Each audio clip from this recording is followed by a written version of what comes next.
Alhamdulillahi Rabbil Alamin. Allahumma salli ala Sayyidina Muhammadin Al-Fatihi lima ughliqa wal khatimi lima sabaqa Nasiril haqqi bil haqqi wal hadi ila siratikal mustaqim Wa ala alihi haqqa qadrihi wa miqdarihil azim. Rabbi syrah lana sudurana wa yassir lana umurana wa gfir lana zunubana amin ya rabbal alamin. Kita lanjutkan kembali pelajaran kita fikih. Pada pertemuan terakhir sudah cukup lama sebelum Ramadan lalu ya, kita terakhir kali membahas apa? Salat, Bu ya. Tayamum. Belum masuk salat lagi? Oh, belum masuk salat ya. Cepatan saya berarti. Oke, kalau gitu hari ini berarti pada pertemuan sebelum ini tayamum.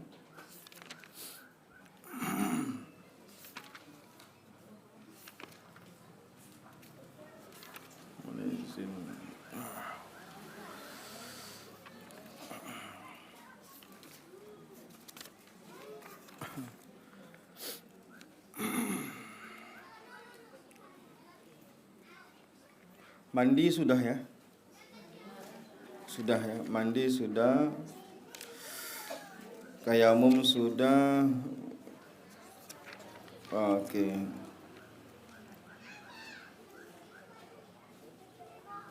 Sekarang kita masuk ke, mohon maaf, ini pembahasan perempuan, daerah haid dan daerah nifas sebagai pembahasan terakhir dalam bab thaharah. Kita baca kitab Matan Ghayat Takrib. Bismillahirrahmanirrahim. Wa yakhruju minal farji salasatu dima'in. Darah yang keluar dari perempuan maksudnya ya, ini bukan dari laki-laki. Laki-laki tak akan mengalami ini. Salasatu dima'in, ada 3 macam jenis darah. Pertama, damul haidi, darah haid. Yang kedua, wal nifasi, darah nifas. Yang ketiga, wal istihadati, dan darah istihadah. Jadi yang ibu alami, walaupun ada juga perempuan yang tak pernah mengalami seumur hidup. Ada perempuan yang tidak pernah haid seumur hidupnya. Haid itu adalah tanda balighnya perempuan. Keluarnya darah pertama sekali itu adalah sebagai tanda baligh. Bagaimana kalau seandainya dia tak pernah keluar sama sekali? Saya enggak tahu dalam bahasa ada istilahnya. Kalau sudah tua itu nanti menopause namanya. Kalau yang tidak pernah keluar sama sekali itu saya enggak tahu istilahnya apakah sama. Maka darah haid, maka balighnya ditandai dengan umur lagi. Kalau dia keluar darah haid, bisa jadi ada anak umur 12 tahun itu sudah haid. Kalau dia tidak pernah haid sama sekali, kapan dia dihitung baligh? Dia dihitung baligh ketika dia beranjak pada usia 15 tahun. Nah, berarti dia baligh. Baligh artinya apa? Baligh artinya sebagai salah satu orang disebut dengan mukallaf. Mukallaf itu apa lagi? Masih ingat apa itu mukallaf? Orang yang sudah dibebankan hukum kepada dirinya. Maka maksudnya apa? Tak sembayang dia udah berdosa gitu ya. Nah, kalau dia buat salah dia udah berdosa. Kalau dia buat kebaikan dia udah dapat pahala. Kalau dia tidak mukallaf, maka dia tidak ada beban hukum. Apa syarat orang mukallaf? 1, baligh. Yang kedua, akalnya sehat. Maka orang gila kalau bunuh orang jadi dosa tidak ada sama dia? Tidak jadi dosa karena dia tidak mukallaf. Tapi bisa jadi keluarganya yang berdosa, membiarkan dia sudah liar begitu, lalu kemudian dia mungkin memang anarkis, kemana-mana bawa parang, tentu saja pihak keluarganya lah yang harus walinya yang harus bertanggung jawab. Nah, izin Bu ya. Kita makan goreng dari batuk lagi. Nah, sekarang kita kembali pada pembahasan kita. Haid kalau tidak pernah mengalami, maka dia akan maka baliknya ditandai dengan usia. Kita dibacakan definisi satu persatu. Fal haidu, adapun darah haid itu huwa damul khariju min farjil mar'ati, darah yang keluar dari perempuan ala sabilis sihhati, pada saat sehat. Artinya bukan darah penyakit. Ibu sehat walafiat lalu dia keluar, biasanya perempuan teratur keluarnya walaupun angka harinya mungkin tidak sama. Nah, nanti ada yang sebentar, misalkan 3 hari, 4 hari. Normalnya itu 7-8 hari. Jadi 23 bersih, 7 sampai 8 hari itu haid. Tapi ada yang kurang dari itu. Ada yang lebih dari itu. Nanti dibahas berapa lama lebihnya. Karena ada maksimalnya, nanti akan dibahas. Nah, jadi kalau seandainya darahnya keluar bukan karena sakit, artinya tidak ada luka pada bagian mohon maaf itu, ataupun bukan karena, kalau melahirkan ya termasuk terhitung sakit, ada sesuatu yang terjadi sehingga dia menjadi berdarah begitu. Ini tidak normal aja, sudah rutin gitu.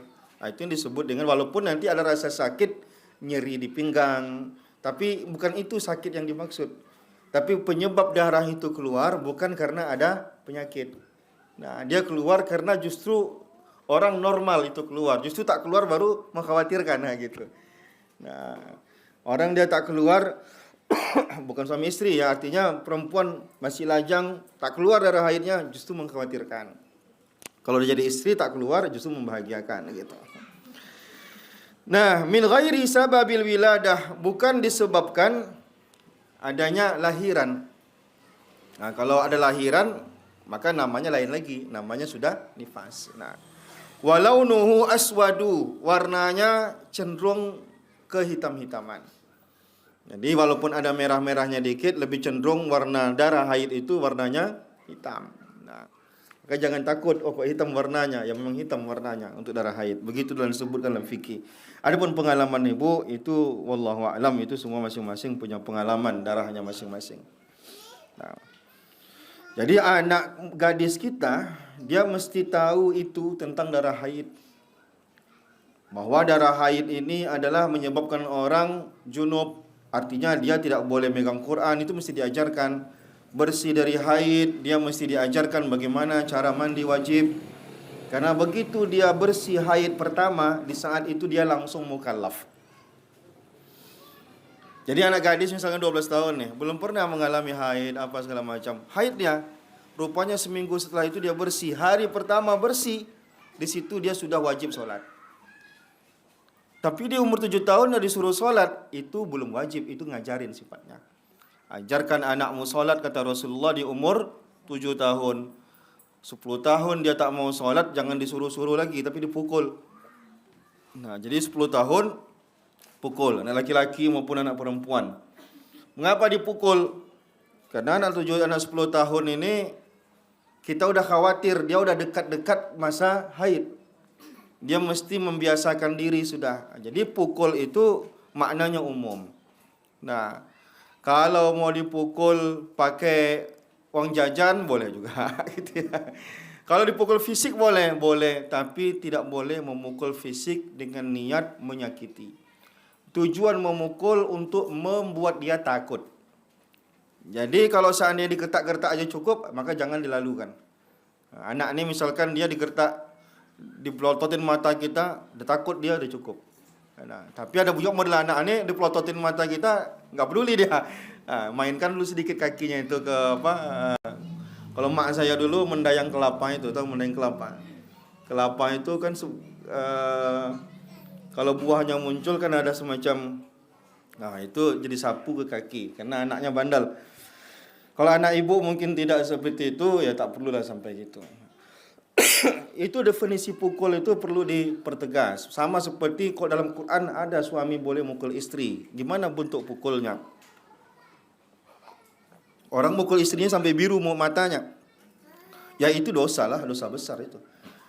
Pukul yang dimaksud prakteknya itu seperti kita ambil kayu siwak yang biasa digunakan sikat gigi, yang ukuran sejengkal itu, kan tidak nyakitin, tapi perasaannya tergores. Nah, itu yang penting. Nah, dia takut gitu. Suaminya, kok suami saya udah main ini, tapi niat untuk mukul tidak ada, cuman supaya dia takut. Itu definisi takutnya, pukul itu.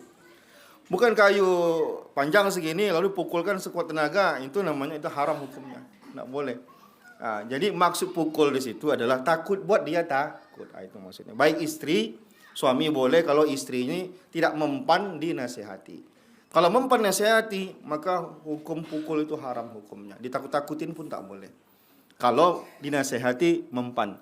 Kalau dinasihati tak mempan, kata Allah, maka pisah ranjang dulu. Tak mau suaminya tidur di kasur dia, membuat dia merasa marah, merasa iba hati, lalu dia taubat. Tak mau juga baru pukul tadi. Nah, jadi kalau udah langkah pertama udah selesai, itu nggak boleh dilanjutkan. Langkah pertama tadi apa? Surah An-Nisa ayat 34. Langkah pertama nasihat dulu. Kalau udah selesai dinasihat, udah cukup, nggak boleh dilanjutkan. Nah, itu suami ibu ceramahin nanti di rumah ya. Abang, kalau aku buat ulah, kata Ustadz itu, langkah pertamanya adalah nasihat. Nah, nasihat sampai mempan. Tak mempan, dah mentok, baru suaminya pisah ranjang. Nah, kita pisah ranjang aja. Kamu tidur sana, aku tidur di sini. Biasanya perempuan terpukul dengan seperti itu. Rupanya istri ini kalau galak dia dengan suami, pergilah kau sana, kata dia. Nampak, maka suaminya tunjukkan sikap tegas gitu ya. Tapi tidak ada tujuan untuk membuat dia terluka sedikit pun. Cuman untuk membuat hatinya merasa takut saja. Rupanya tak mempan juga, itu lain urusan lagi. Nah, itu masalah darah haid tadi. Wan nifasu, adapun nifas, huwa damul khariju akibal wiladah. Ada darah yang keluar disebabkan adanya lahiran. Nah, baik lahiran cukup umur maupun ada yang kurang umur. Nah, wal istihadatu, sedangkan yang ketiga ada namanya istihadah. Tadi ada namanya haid, ada namanya nifas, ada namanya istihadah. Istihadah huwa damul khariju, darah yang keluar fi ghairi ayyamil haidi wan nifas, di luar jadwal haid dan nifas. Kalau nifas tadi ada lahiran, udah jelas dia. Kalau haid ini yang ada masanya. Ibu kan tahu rentang waktu ibu akan mengalami haid itu kan bisa diukur. Walaupun terjadi pergeseran-pergeseran itu biasanya sesekali terjadi dan itu tidak sering. Nah, normalnya kan pas harinya. Ibu bisa hitung. Berarti kalau dokter itu kan bisa diprediksi, ibu pun pasti bisa. Orang kita ibu mengalaminya dari muda, masa tidak bisa diprediksi. Saya ini perkiraan tanggal sekian saya haid, pasti ibu bisa. Nah, itu namanya disebut dengan jadwal normal. Sekarang apa masalahnya di istihadah? Istihadah ini bisa jadi dia keluarnya sudah di luar jadwal normal. Bisa kemungkinan habis haid, darahnya lagi haid, tiba-tiba tak sembuh-sembuh. Maksud tak sembuh-sembuh itu tak padam-padam darahnya. Maka ibu perlu tahu berapa ukuran minimal orang haid, berapa maksimal orang haid. Nah, dan haid itu nanti kan menentukan. Kalau perempuan dicerai sama suaminya dalam keadaan hidup, sama cerai hidup, itu kan ada masa masa iddahnya. Itu berapa? Kan 3 kali masa suci. Nah, apa yang dimaksud suci, apa yang dimaksud tidak suci? Itu perlu dia. Yang tidak suci itu adalah saat haid. Nah, hari ini ibu diceraikan, padahal dalam keadaan haid. Maka besok suci. Itu sudah terhitung sekali masa tidak suci. Nah, itu perlu dikuasain masalah itu ya. Ada orang udah 10 kali masa suci, tiba-tiba bersama lagi dia. Rujuk aja lah kata dia, padahal 10 kali suci tidak suci gitu. Dia batasnya kan 3 kali suci ya, 3 kali suci. Nah, itu nanti dibahas dalam masalah bab thalaq. Nah, jadi ada namanya darah istihadah. Ini sering terjadi. Istri Rasulullah ini banyak mengalami ini. Di hadis-hadis kita menemukan istri-istri Rasulullah mengadukan tentang darah istihadah. Jadi darah istihadah ini kalau kita sebut mungkin mudah menerjemahkannya darah penyakit. Kenapa disebut dengan penyakit? Karena dia keluarnya padahal mestinya itu tidak keluar. Nah, maka kita harus tahu berapa lama darah haid itu maksimalnya. Supaya kita tahu setelah itu nanti di luar maksimal berarti disebut darah istihadah. Wa aqallul haidi yaumun wa lailatun. Seringkas-ringkas haid itu sehari semalam. Seringkas-ringkas haid sehari semalam. Jadi kalau seandainya keluar darah ini, maka tunggu sehari semalam. Kalau sekali aja keluar pagi itu misalkan, tidak ada keluar lagi, rasanya udah ini segala macam udah kering apa tidak ada lagi, berarti pagi besok berarti dianggap sudah selesai. Jadi minimal masa haid itu sehari semalam. Tapi sebenarnya kalau ibu kan kalau udah rutin setiap bulan, kita kan bisa tahu berapa normalnya. Kalau 4 biasanya 4 gitu. Paling pun meleset tuh sesekali 5 gitu ya. Tapi kalau biasanya setiap perempuan itu punya masa sendiri. Walaupun 1-2 ada yang tidak teratur. Nah, wa aksaruhu, sedangkan masa yang paling lama maksimal masa haid itu adalah 15 yauman, 15 hari. Jadi ada orang biasanya 5 atau 6 misalnya. Tiba-tiba di bulan ini lebih. Sampai 10 hari enggak padam. 11 hari enggak padam. Sampai kapan ibu menunggunya? Sampai 15 hari. Masuk hari ke-16, maka ibu harus sholat. Tadi masa haid tadi kan tak boleh sholat. Justru berdosa kalau sholat. Tak boleh sholat. Sampai masuk hari ke-16 belum padam-padam, ibu harus sholat. Mandi wajib. Karena ibu tidak lagi disebut sebagai orang yang haid. Disebut sebagai istihadah. Jadi setiap kali keluar istihadah, mandi wajib lagi? Tidak. Ini mandi wajib sudah selesai tadi. Nah, tapi darah yang keluar kan najis. Bersihkan saja. Mau sholat dibersihkan, mau sholat dibersihkan gitu. Tapi mandi wajibnya sudah selesai tadi. Di hari ke-15 terakhir. Nah, hari ke-16 itu tidak lagi disebut dengan darah haid. Tapi disebut dengan darah istihadah. Ingat istilahnya istihadah.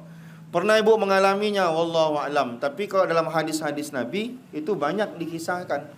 Sahabat-sahabat, bahkan istri-istri Nabi banyak mengalami istihadah ini. Wallahu a'lam apa pemicunya perlu juga kita cari tahu, tapi setidaknya kita tahu hukumnya dulu. Selama haid tidak boleh megang Quran, selama haid tak boleh masuk masjid, selama haid tidak boleh megang Quran, baca Quran, tak boleh solat, tak boleh berhubungan suami istri. Nah, sampai kapan? Sampai hari ke-15. Hari 15 tu ibu apapun cerita, walaupun darah keluar, ibu mandi wajib. Kalau begitu ibu mandi wajib tadi, maka status ibu tidak lagi sebagai perempuan yang sedang haid. Darah yang keluar tadi kategorinya sudah istihadah. Darah istihadah tidak menghalangi orang untuk sholat, maka wajib sholat. Nah, hari ke-16 tidak ada cerita. Walaupun darah ada, cuman darah hati-hati, darah najis. Maka setiap kali ibu mau sholat, ibu periksa ada darah enggak, dibersihkan, ganti, buang bekas darahnya, lalu ibu sholat. Begitu dia, walaupun darah keluar nyucur terus. Kalau darahnya lagi nyucur, maka jangan sholat, nunggu sampai dia padam. Nah, sama seperti saya contohkan gini. Saya waktu mahasiswa pernah tawuran sama orang Somalia. Saya dipukul batu di sini saya. Rupanya di sini itu darah susah berhentinya. Maghrib, saya habis main bola. Nah, udah mau maghrib, cucur saudara. Saya padam, saya tidak punya alat apa-apa, saya ginikan saja, tidak bisa. Sholat bagaimana? Tidak bisa, karena itu darah-darah adalah najis. Nah, tapi saya harus menunggu sampai akhir waktu. Berharap sebelum akhir waktu dia sudah padam. Nah, tapi kalau di ujung waktu dia belum padam juga, nggak ada cerita. Saya tetap sholat, walaupun darah masih nyucur. Begitu dia. Jadi ibu mau tahu tangan luka segala macam, tunggulah. Sama seperti maaf, ada orang tiba-tiba dia maaf sekali ya, ini penyakit laki-laki, darah kencingnya netes terus, netes terus. Ada yang permanen, ada yang tak permanen itu. Kalau dia permanen itu tidak ada cerita. Kalau dia permanen itu enggak bisa tunggu-tunggu. Keluar terus dia, habis wuduk netes lagi, wuduk netes lagi, wuduk netes lagi. Kadang kalau yang itu tuh jangan ke masjid lagi ya. Itu kadang saya ke masjid kok bau gitu. Rupanya ini bapak ini kok ada penyakit itu dah. Ibu sebagai istri bilang mau bapak, ibu nak boleh bapak, kecuali ibu pasangkan pempes ke bapak. Tapi bapak ini mana mau dipakai pempes? Kalau mau dipakai pempes enggak apa-apa, bapak setiap kali ke masjid harus pakai pempes bilang. Nah, sama seperti perempuan kena darah istihadah tadi, enggak mau pakai pempes enggak boleh, wajib pakai pempes dia supaya apa? Darahnya jangan netes. Kalau istihadah tadi lewat 15 kan boleh masuk ke masjid kan? Lewat 15 boleh masuk ke masjid gitu. Nah, jadi laki-laki tadi apa? Ada yang tak permanen. Yang tak permanen itu lagi kambuh penyakitnya, netes, dia boleh nunggu sampai ujung waktu. Kalau udah ujung waktu, udah mau habis waktu, udah masih netes juga lagi, udah sholat aja. Walaupun netes, tetap sholat. Nah, gitu, itu penyakit ya. Pasti, itu bukan pasti sih, ada orang yang kena penyakit itu, saya beberapa kali jumpa. Nah, wa aqallun nifas. Wa ghalibuhu sittun aw sab'un. Seringkas haid tadi sehari semalam, maksimalnya 15 hari, ghalibuhu biasanya sittun aw sab'un, 6 sampai 7 hari. Tapi tak wajib luar itu, ini normal kebanyakan perempuan 6 sampai 7 hari. Nah, tapi kurang dari itu ada yang 4 hari, ada yang 5 hari. Nah, makanya tadi di sini disebutkan ada yang paling sedikitnya 1 hari. Artinya sekali dia keluar, maka minimal sehari itu dia tidak sholat. Sehari itu dia tidak, dia nunggu selesai sehari itu baru dia nanti mandi wajib. Nah, mandi wajibnya seperti apa? Sudah dijelaskan. Sama, mandi wajib karena junub berhubungan suami istri dengan bersih daripada haid. Maka hati-hati. Ada anak-anak perempuan mahasiswi nipuin saya. Dipakainya kutek. Saya bilang, kenapa kamu pakai kutek? Saya haid pak, kata dia. Oh, alasan dia bisa diterima karena orang haid tidak wajib wuduk kan begitu. Nah. Cuman dia tidak tahu kalau saya ngaji fikih, saya ngerti masa haid perempuan. Minggu depannya masih pakai kutek. Kamu masih kutek, kamu nggak boleh masuk kelas saya. Tolonglah pak, saya masih haid, pengen kali saya pakai kutek, kata dia. Oke. Minggu depannya lagi, ikutin lagi. Saya bilang kamu jangan nipuin saya. Saya tahu berapa maksimalnya perempuan haid, gitu ya. Kalau perempuan dalam keadaan berkutek, dia mandi wajib, maka mandi wajibnya tak sah. Kenapa? Karena sama seperti orang yang junub karena berhubungan suami istri, tidak boleh ada air yang menghalangi ke kulit, ke kuku dan lain-lain. Maka hati-hati. Itu anak gadis kita, jangan sampai kita ditipu-tipu sama dia. Kalau dia pakai haid, alasannya kalau bisa tidak usahlah pakai kutek dalam keadaan haid maupun tidak dalam keadaan haid. Sama saja, nanti repot. Tiba-tiba malam tu bersih. Jadi tiba-tiba susah nanti untuk mandi wajibnya. Wa aqallun nifas. Tadi seminimal-minimalnya haid. Sekarang minimal nifas lahzatun, sejenak. Maksud sejenak itu apa? Sekali cek tak keluar lagi dah. Bisa jadi perempuan juga tak pasti menunggu sampai 1 hari. Nah, kalau bedanya haid tadi menunggu dia minimalnya 1 hari. Kalau nifas ini bisa jadi cup keluar selesai urusan. Tapi nggak boleh buru-buru ya. Karena begini, beda biasanya perempuan yang operasi dengan normal. Biasanya mohon maaf saya tidak tahu karena saya dulu sering kunjungan pasien waktu dia Syariah Rumah Sakit Zainab. Itu saya tanya kalau yang sesar itu biasanya justru agak lebih jarang keluar darahnya, bisa 2 hari, 3 hari baru keluar gitu. Maka kita harus tahu juga normalnya biasanya, jangan buru-buru mandi. tiba-tiba nanti rupanya masih keluar. Itu mandi itu tak perlu buru-buru. Maka kita harus tahu tingkat kenormalannya, kebiasaannya. Wa aksaruhu, maksimal orang nifas situna yauman, 60 hari.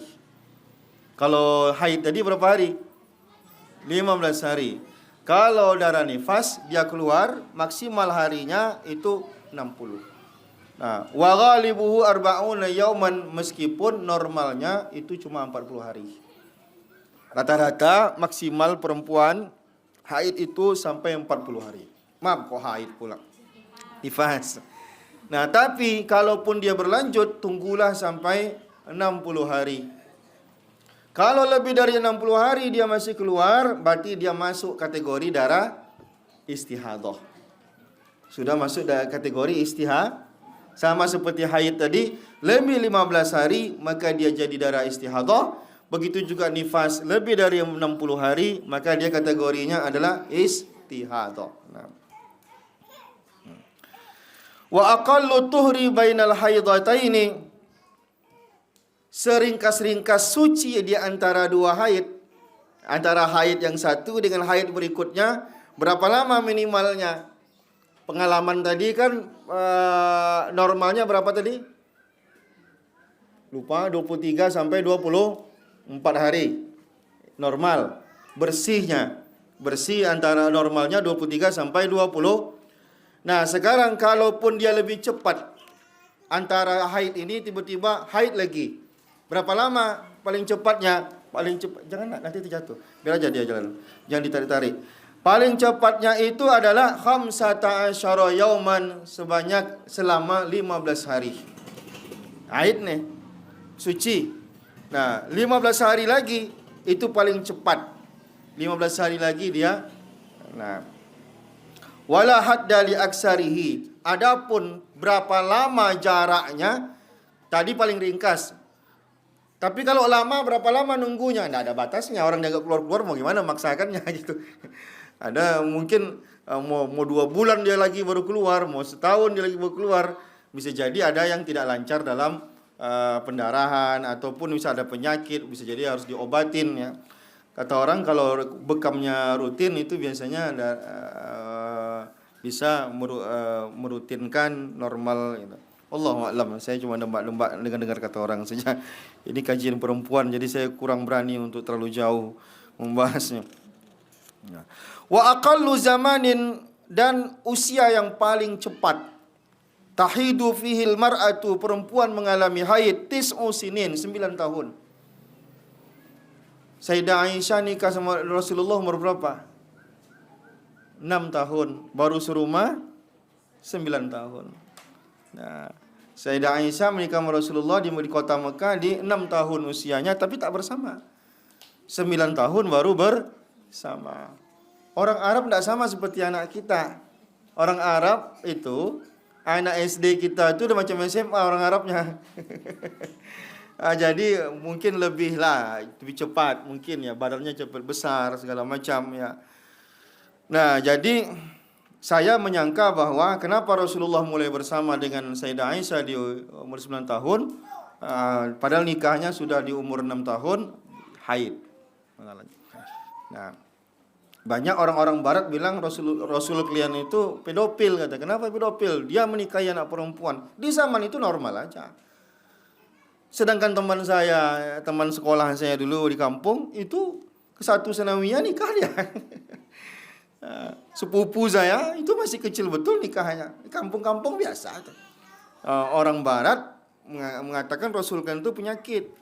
Kenapa? Masa anak-anak dinikahi? Biasa kok di kampung-kampung anak-anak nikah 10 tahun, 11 tahun itu biasa nikah itu.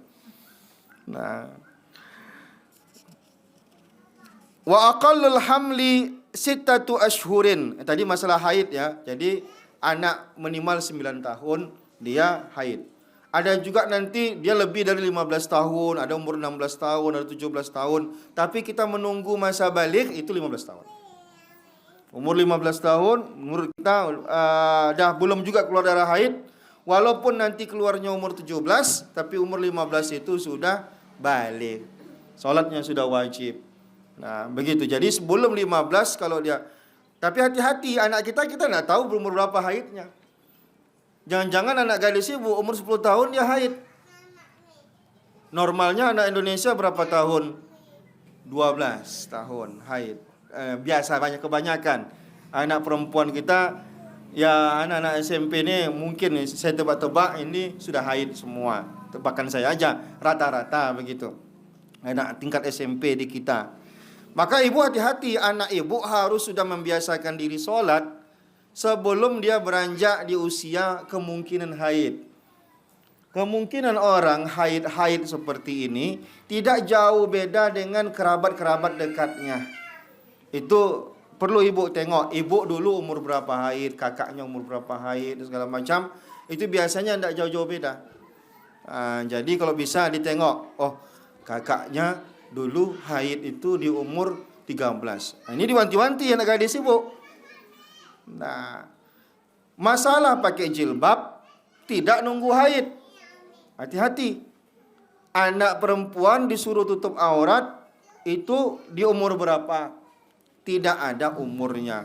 Asalkan dibentuk badan dia sudah mungkin menggoda laki-laki. Apakah dia umur 9 tahun, 10 tahun walaupun belum haid, tapi kemungkinan sudah mulai menggoda laki-laki, maka dia sudah wajib pakai jilbab. Sudah wajib nutup aurat. Jangan nunggu haid dulu. Umur nak 15 baru haid itu udah besar kali. Jadi umur berapa misalkan ibu tengok anak ibu ini badannya berisi segala macam, cepat-cepat suruh pakai. Tapi kalau masih muslim-muslimo lagi dia segala macam masih ada masih main-main lumpur dia gitu ya. Perlu ditengok begitu. Jadi umur berapa itu tidak ada umurnya. Tapi begitu juga dengan menyentuh salaman antara laki-laki dan perempuan. Di umur berapa dia tak boleh memegang tangan yang bukan mahram dia. Tidak ada umur, jangan umur balik. Umur balik kelamaan.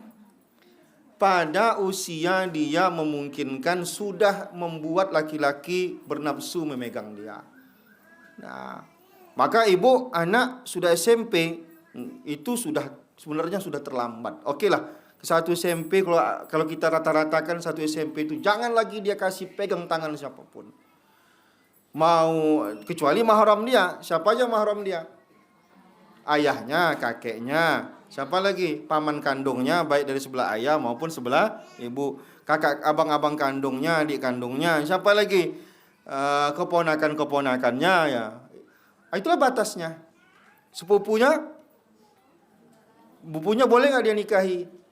Boleh, karena kalau sudah boleh nikahi, maka dia tak boleh lagi. Walaupun antara kita dengan sepupu harus berhubungan baik karena satu rahim. Satu rahim itu wajib berhubungan baik, namanya silaturahim. Silaturahim itu artinya berhubungan baik dengan orang yang satu rahim dengan kita. Sepupu kita masih satu rahim dengan kita. Tapi walaupun kita harus saling kunjung, harus saling berbuat baik, tapi aurat tadi sudah ada batasnya. Nah, jadi saya sengaja itu banyak orang menyangka bahwa nunggu haid dulu lah. Enggak. Nah, tidak, kalau nunggu haid itu nanti wajib sholat nunggu haid. Tapi kalau masalah aurat, masalah sentuhan itu tak nunggu haid. Nah, gitu ya. Lanjut lagi pembahasannya. Wa aqallu tadi di batas minimalnya 9 tahun, biasanya 9 tahun perempuan haid. Bagaimana kalau anak 6 tahun keluar darah? Maka kita belum menganggapnya itu karena belum lagi sampai di usia minimal dia mengalami haid. Itu mungkin ada penyakit dan segala macam. Wa aqallul hamli, adapun kehamilan, wa aqallul hamli, adapun kehamilan, aqallu setidak-tidaknya sittatu ashhur, 6 bulan. Ini ceritanya melahirkan tadi ya. Wa aksaruhu arba'u sinin, dan kebanyakan paling lama usia janin itu adalah 4 tahun. Ada ibu yang ini sampai 4 tahun hamil. Tapi bisa jadi ini terjadi ya. Wa ghalibuhu, dan kebiasaannya tis'atu ashhurin, sebanyak 9 bulan. Nah, jadi Imam Syafi'i, ada ulama-ulama yang kalau kita baca riwayat hidupnya sampai 2 tahun di rahim ibunya begitu ya. Ada yang lebih 9 bulan, ada yang setahun lebih ya. Wa yahrumu bil haidhi wan nifasi, haram bagi orang haid dan nifas Kalau istihadah tadi kan tidak ada yang haram sama dia, karena dia seperti darah luka, seperti itu aja, darah penyakit, namanya darah penyakit kan. Sedangkan haid dan nifas ada hukum. Dilarang dia, haram baginya sama niatu asya, 8 hal. 1 as-salah, salat. Haram hukumnya salat. Bukan hanya tidak boleh ya, justru dia kalau sengaja melakukannya dia bisa berdosa. Maka dia tidak lakukan. Jadi ibadah kami apa Pak Ustaz? Banyaklah. Kan bisa zikir. Kan zikir juga, boleh enggak perempuan berzikir bagi yang keadaan haid? Boleh, enggak masalah. Yang tak boleh salat, saum, puasa. Yang ketiga qiraatul Quran, membaca Quran. Membaca Quran, dia hafal misalkan qul huwallahu ahad, bismillahirrahmanirrahim. Ikut dia majlis ini. Kalau dia ikut majlis ini dalam keadaan haid, tadi kan ada baca yasin, ada taklim tahlil, dia diam aja. Nah, nanti ketika pengajian silakan ikut. Tapi ketika ada baca-baca, kecuali di luar Quran. Nah, berdoa misalkan tadi ustazahnya, ya dia aminkan, gitu ya. Tapi yang giliran baca Qurannya, dia diam aja. Enggak usah diikutin. Nah, mendengarkan dapat pahala insyaallah. Tapi kalau dilafazkan dia berdosa. Jadi yang ikut haid tadi, ada yang membaca, dia mendengar, dia dapat pahala. Tapi kalau ikut membaca dia berdosa. Hati-hati ya. Jadi kalau yang haid ikut majelis ini, pas yasinan, tahtim tahlil, dia diam. Diam saja. Nah. Yang keempat, masu mushaf, menyentuh mushaf, menyentuh Quran. Kecuali yang di Quran dibuka di HP, enggak masalah. Yang ini Quran kertas tadi tak dibaca, dia dipegangnya gitu. Itu enggak boleh. Itu ada aturan mainnya, harus suci. Enggak boleh dalam keadaan haid. Wa hamluhu, ataupun digendong sama dia. Digendong sama dia. Kecuali dalam tas, digendong sama dia jadi masalah. Ini langsung di Quran itu dipegang sama dia. Tutup memang covernya, tapi digendongnya gitu. Itu tak boleh. Tapi kalau yang menyentuh tadi dibukanya, disentuhnya, itu tak boleh. Itu bedanya mushaf dengan Quran digital. Kalau mushaf itu kan kertas yang ditulis Quran. Itu berbeda. Kita kalau baca Quran itu pakai HP berpahala, tapi di mushaf pahalanya lebih besar. Lebih besar. Mana lebih besar, baca Quran kita melalui hafalan atau melihat? Melihat lebih besar pahalanya. Nah, karena apa? Karena Quran itu melihatnya saja itu sudah ada pahala. Bagi yang hafal Quran itu keuntungan besar, tak ada mushaf dia tetap bisa baca Quran. Nah, kalau kita yang tak hafal nih, yang nunggu ada mushaf, duduk lagi, segala macam panjang urusan kita. Kalau mereka kapan saja bisa itu keuntungannya gitu ya. Nah, tapi kalau tujuannya cuma sekedar baca, maka tak perlu pusing-pusing. Membuka Quran lebih besar pahalanya lagi. Maka begitu ya. Maka menghafal Quran bukan sekedar tujuan membaca. Kalau sekedar membaca, membuka Quran, melihat langsung, itu pahalanya lebih besar. Begitu dalam kitab Tibyan dijelaskan. Tapi tujuan kita adalah bagaimana Quran itu terus terjaga dalam diri kita. Kapan saja kita waktu kosong, kita baca Quran. Itu tujuannya kita, supaya kita sholat kita bisa lama, karena hafalan Quran kita banyak, kan begitu. Karena kalau dalam sholat, bolehkah membuka Quran? Boleh, menurut sebagian ulama, cuman lebih besar pahalanya kalau dia tidak buka. Itu pula terbalik dia jadinya. Gitu ya. Maka perempuan yang hafal Quran tentu saja dia harus gunakan itu dalam sholat, supaya sholatnya bisa lebih lama. Begitu tujuannya. Nah, apalagi wadukhulul masjidi, masuk masjid. Di sini memang terjadi perbedaan. Masuk masjid, ada yang mengatakan itu kan dulu tidak ada pempes segala macam, sekarang kan sudah ada pempes. Tapi dalam mazhab Syafi'i itu tetap umum, perempuan bukan masalah darahnya cecer atau tidak tercecer, tapi dalam keadaan badannya dalam keadaan tidak bersih. Nah, gitu. Wa tawaf, begitu juga perempuan yang tawaf tidak boleh tawaf dalam keadaan haid. Maka jalan keluarnya sekarang alhamdulillah sudah ada obat untuk menghentikan haid. Nah, biasanya kalau jamaah saya umroh, saya tanya ibu haidnya hari apa gitu. Kalau dekat waktunya belilah obat gitu.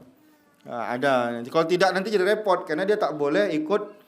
Nah, khawatirnya dia udah mau pulang, haidnya belum padam, kan itu yang khawatir kita. Kan tidak mungkin ditinggalkan sendiri dari situ, kan? Maka diupayakan dia Kalau kecuali dia di sana misalkan seminggu, haidnya selesai 3 hari lagi, ya tidak apa-apa, dia nunggu. Nah, cuman karena tidak boleh, dia kan tawaf, sa'i tidak boleh. Kalau ihram kan boleh, yang tak boleh tadi adalah tawaf, tak boleh. Sa'i, tawaf dulu baru boleh sa'i gitu. Wal wat'u, mohon maaf, berhubungan suami istri juga haram hukumnya dalam keadaan haid. Wal istimta bima baina surra wa rukbah. Maaf, ini agak jorok kedengaran. Bermesra-mesraan dengan suami antara pusar dan lutut. Nah, itu juga haram hukumnya. Nanti detailnya suruh ibu-ibu menjelaskan. Wa yahrumu 'alal junub khamsatu asya'.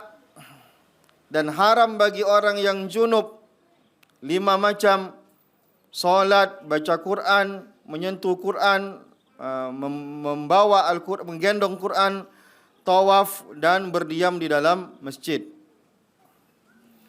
Wa yahrumu 'alal muhdisi salasatu asya'. Sedangkan orang yang cuma berhadas ini berarti batal wudunya, dia cuma tidak boleh salat, tawaf, menyentuh Quran dan menggendong Quran. Nah, ini bedanya junub dengan junub ini kan hadas besar. Jadi hadas itu ada 2, ada hadas besar, ada hadas kecil. Kita berhadas besar bisa jadi karena kita berhubungan, bisa jadi karena kita dalam keadaan haid, nifas. Sedangkan hadas kecil itu disebabkan karena kita batal wudu. Kalau batal wudu tidak banyak larangan kita. Yang tak boleh, yang tak sah cuma solat, tak bisa. Tawaf, kalau tawaf itu memang harus berwudu. Memegang Quran, itu pun diikhtilafkan oleh ulama. Tapi kalau junub tadi banyak larangannya. Nah, itu dia. Sudah selesai masalah bab darah ini. Ada yang ingin diskusi, saya persilakan. Baik berkaitan dengan ini maupun hal-hal lain. Jika tidak ada, kita sudahi lagi. Pertemuan berikutnya kita sudah masuk dalam pembahasan solat. Wallahu a'lam bishawab. Kalau tidak ada berarti sudah paham semua, tak perlu kita perpanjang-panjang lagi. Baik.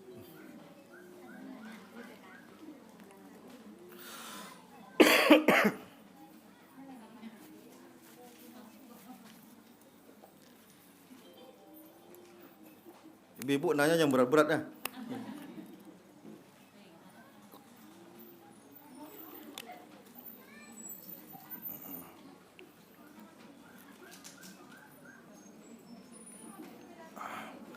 Assalamualaikum warahmatullahi wabarakatuh. Izin bertanya, bagaimana hukumnya bagi orang yang minum obat agar tidak datang haid selama bulan Ramadan?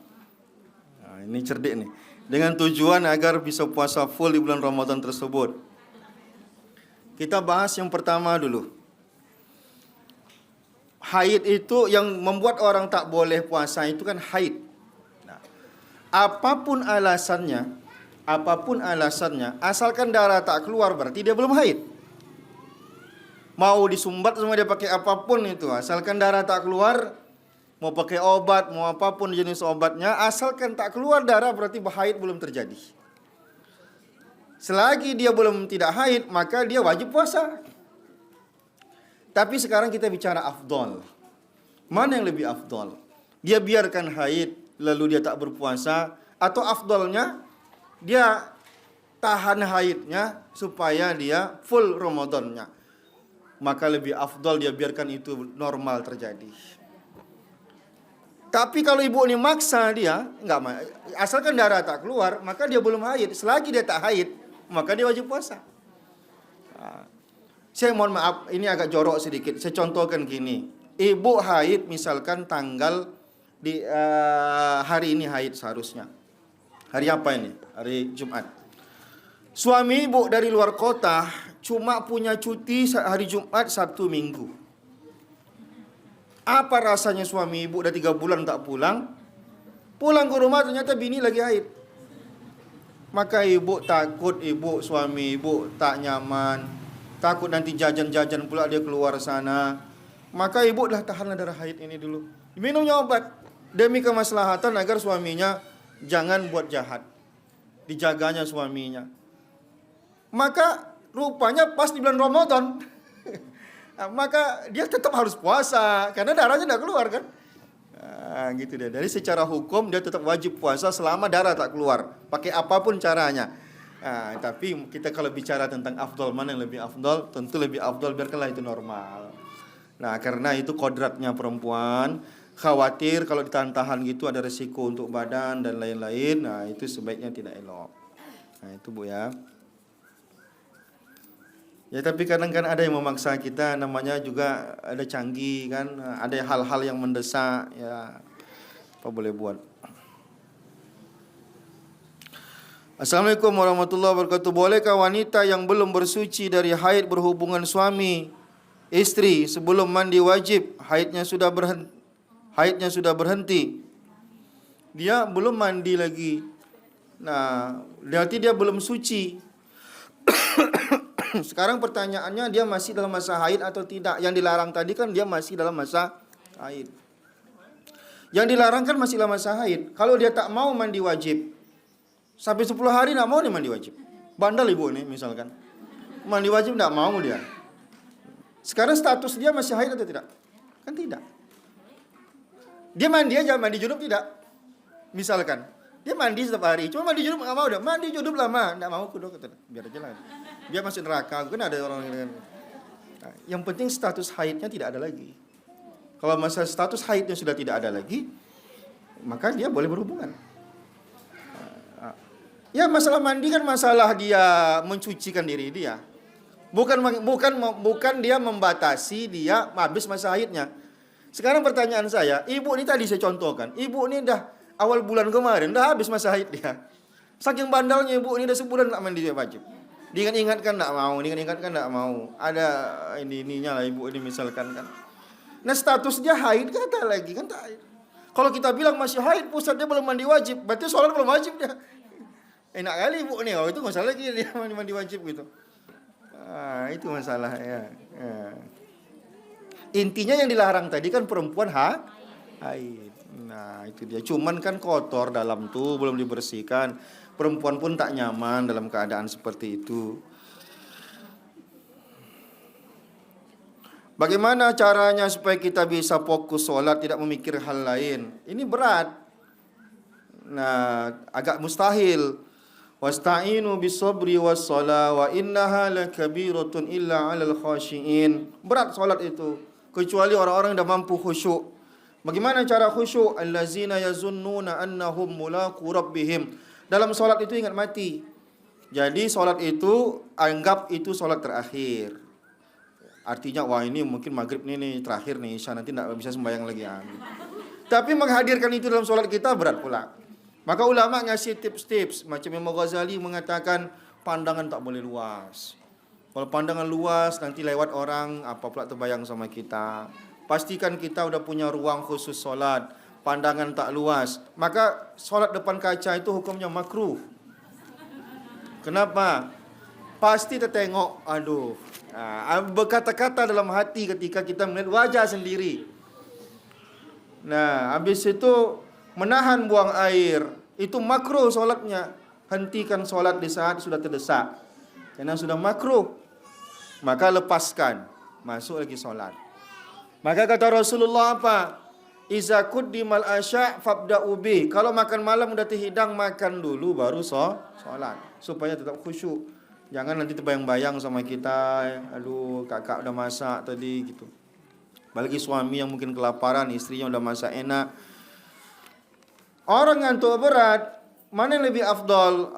Sholatlah biar tidurnya enak. Enggak begitu, tidurlah biar sholatnya enak gitu. Yang khawatir, tapi kita yakini jangan bisa bangun ya. Jangan, kalau malam itu memang agak ragu kita gitu. Tapi ada orang yang mungkin kalau kita sanggup meyakinkan diri kita bangun, aku pasti terbangun nih tengah malam ini. Isya ini berat kali. Maka enggak usah sholat isya dulu, nunggu terbangun nanti. Afdalnya begitu. Karena lagi sholat dalam keadaan terkantuk itu tidak baik. Nah, tapi jangan jadi alasan nanti aja masih ngantuk, enggak bisa. Ini kalau bisa ditangani dengan tidurlah dulu. Nah, begitu yang paling afdal. Sama seperti orang baca Quran. Ngantuk berat. Baca Quran dalam keadaan ngantuk berat itu bisa haram. Di mana letak haramnya? Udah tak sambung lagi ayat 1 lompat ke ayat kelima. Itu udah bisa haram hukumnya. Maka anak-anak ngapal Quran harus istirahat cukup. Jangan ada jam-jam istirahat, digunakan dengan baik. Maka ibu pun hati-hati. Ada itikaf tu kadang salah saya lihat prakteknya apa. Kadang itikaf jam 1 malam sampai solat subuh. Solat subuhnya bantu teler dia. Tahajudnya kuat. Solat subuhnya tak afdal karena solat subuh itu solat wajib. Maka afdalnya tidur dulu sebelum subuh supaya bangunnya segar. Mana ini? Baca Quran tadi itu pun kalau udah ngantuk berat rasanya di stop dulu. Panjangnya. Ada suami istri punya anak bercerai. Suami istri bercerai ini mungkin punya anak karena suatu masalah, singkat cerita masing-masing sudah menikah lagi. Anak mereka setelah perceraian tinggal dengan orang tua perempuannya. Si perempuan mau bawa anaknya tapi tidak diizinkan orang tua perempuan. Si perempuan mau membawa anaknya tapi tidak diizinkan orang tua perempuan dengan alasan tidak teman lagi. Tidak ada teman lagi selain cucu. Itu neneknya yang melihara dia, gitu kan?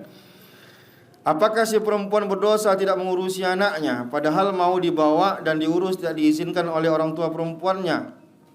Kalau nafkah tetap dikasih tapi tidak sepenuhnya karena perempuannya menikah lagi dan bapak sambung yang lebih peduli menafkahi. Pertama, ini kan masalah hadonah ya, masalah pengasuhan. Anak yang belum mumayyiz artinya ya kalau di negara kita ini mumayyiz itu 12 tahun. Tapi kalau dalam kitab fikih kadang disebut 7 tahun, 10 tahun. Anak mumayyiz itu belum bisa menentukan baik buruk. Anak mumayyiz cerai sama ayahnya, masih hidup dua-duanya, salah satunya wajib emaknya yang megang hak asuh. Begitu dia mumayyiz, maka anak itu dikasih pilihan, mau sama ayahnya atau sama emaknya. Kalau dia bilang sama emaknya, sama emaknya. Kalau dia mau ayahnya, sama ayahnya. Tapi selagi dia masih usia mumayyiz, tidak ada pilihan, harus emaknya yang melarang, karena dia butuh emak. Salah ini tadi, kenapa neneknya pula? Apa cerita neneknya? Nggak ada hak neneknya di situ. Nggak ada hak neneknya di situ dalam pengurusan. Nggak ada temannya lagi cucunya. Nggak begitu caranya. Nah, anaknya tadi bawa emaknya tadi itu kan begitu. Jangan anak cucu ini nggak ada hak nenek itu. Begitu itu perlu dikasih tahu ke neneknya. Jadi ini bukan masalah perasaan, ini masalah hukum. Kalau nanti udah berdamai-damai antar keluarga itu urusan lain. Ini masalah hukumnya begitu. Masalah nafkah yang tak dinafkahi lagi itu adalah janda. Sedangkan anak tak putus nafkah. Ingat, misalkan saya nih bercerai dengan istri saya, misalkan. Maka istri saya tak saya nafkahi lagi. Tapi anak saya tadi itu wajib saya nafkahi. Nah, jangan suami baru istri kita tadi disuruh untuk menafkahi. Dia apa urusan dia? Aku gak ngapa-ngapain kok, aku pula biayai, kata dia. Nah, jangan, itu masih kewajiban dia. Adapun istrinya tadi, mantan istrinya tadi itu, kalau usia anaknya masih kecil dan dia tidak bisa ngapa-ngapain gara-gara itu, dia boleh dapat upah ngurus anak dari mantan suaminya. Namanya bukan nafkah, tapi namanya upah ngurus anak. Ya normal-normal aja lah dikasih. Misalkan anak dititipin berapa makannya sebulan, 2 juta, titip 2 juta. Untuk maknya kasih 1 juta. Jadi ibu kalau dapat suami duda, ya jangan ibu marah kalau dia ngasih duit kepada mantan bininya. Bisa jadi mantan bininya itu punya anak yang masih diasuh, masih bayi misalkan, mandinya pun ini kan. Walaupun itu anak dia berhak dapat upah karena dia tak bisa ngapa-ngapain gara-gara ngurus anak itu. Begitu dia ya, gitu. Jadi nenek tadi perlu disadarkan, nek, ini bukan masalah nggak ada cucu. Cuman kalau ada berdamai antar keluarga kan tak jadi masalah.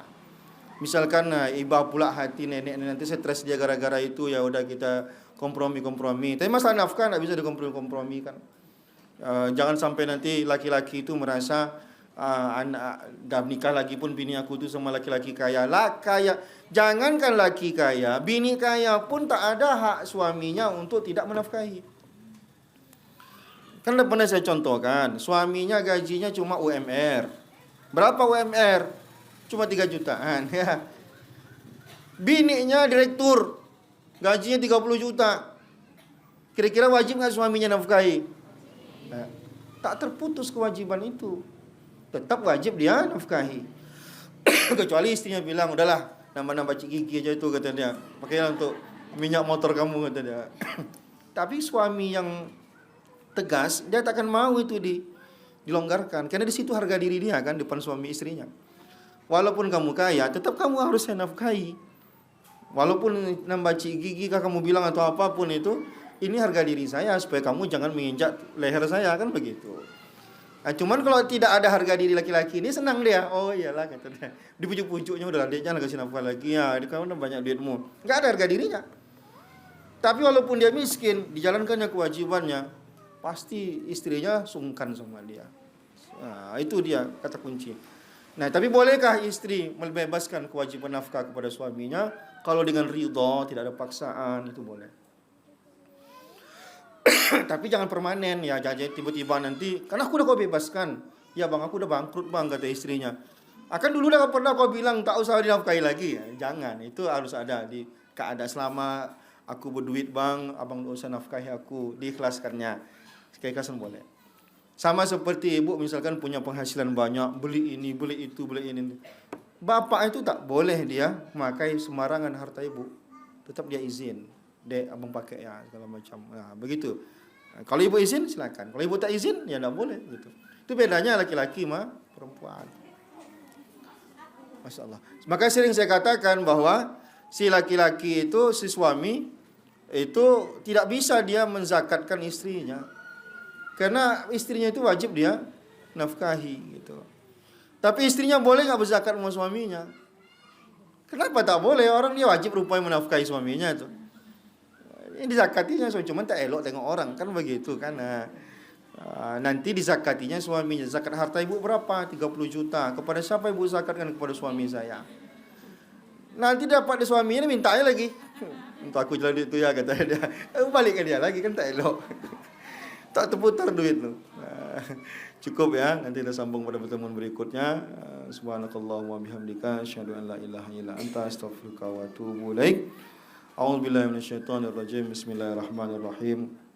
Alhamdulillahirabbil alamin wassalatu wassalamu ala asyrafil anbiya'i wal mursalin wa ala alihi wa sahbihi ajma'in. Allahumma anta ya qadiyal hajat wa mujibad da'awat. Aqdi hawaijana wa hawaijil muslimin wal mu'minin bijahi nabiyika Muhammadin sallallahu alaihi wasallam. Allahumma inna nashhadu annaka antallahu la ilaha illa anta al-farid al-samad allazi lam yalid wa lam yulad. Taqabbal minna du'ana innaka antas samiul alim wa tub alaina innaka antat tawwabur rahim. Rabbana atina fid dunya hasanah wa fil akhirati hasanah wa qina azabannar. Walhamdulillahi rabbil